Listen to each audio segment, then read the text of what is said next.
Oke, nomor 15, pria 55 tahun, keluhan utamanya sesak nafas dan nyeri dada sejak 1 tahun terakhir. Kemudian pernah didiagnosis stenosis aorta. Yang ditanyakan adalah apa yang menjadi dasar penyebab nyeri dada pada pasien. Nah, pada kondisi stenosis aorta itu berarti aortanya katupnya menyempit ya. Jadi ketika fase sistolik itu untuk katupnya itu membuka itu sulit di situ sehingga jumlah darah yang keluar pun saat sistolik dia membutuhkan energi yang besar. Jadi jawabannya adalah yang B, bertambahnya keperluan energi untuk otot jantung berkontraksi. Kenapa? Karena dia harus melewati katup yang sempit karena ada stenosis tadi supaya supaya darah dari ventrikelnya itu bisa terpompa keluar ke seluruh tubuh. Maka dia butuh energi yang lebih untuk melewati lubang yang sempit. Ya, jadi stenosis aorta ini merupakan penyempitan aorta. Ini ada 3 tipe, valvular, subvalvular, dan supravalvular.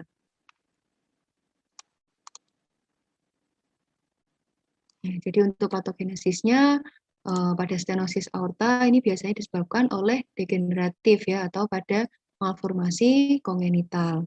Nah, atau bisa juga disebabkan oleh adanya infeksi sehingga menyebabkan fibrosis dan kalsifikasi pada katup aorta. Kemudian akibat adanya kalsifikasi ini dia jadi sempit. Akibat menyempit, jadi ketika darah itu mau dipompa dari ventrikel ke luar melewati katup aorta itu membutuhkan energi yang besar karena lubangnya itu dia sempit. Nah, akibat adanya aliran yang turbulen pada katup aorta itu menyebabkan bunyi bising ya, murmur ejeksi sistolik. Kemudian akibat penurunan perfusi karena tadi yang dipompa itu sedikit bisa menyebabkan sinkop atau sesak.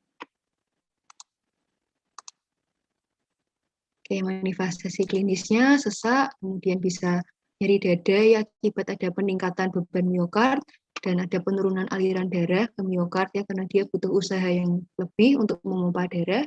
Kemudian bisa terjadi emboli sistemik dan khasnya adalah murmur ejeksi sistolik di area aorta ya di parasternal dextra SIC 2 yang menjalar ke arteri karotis. Ini kita ulang lagi untuk letak dari masing-masing katup.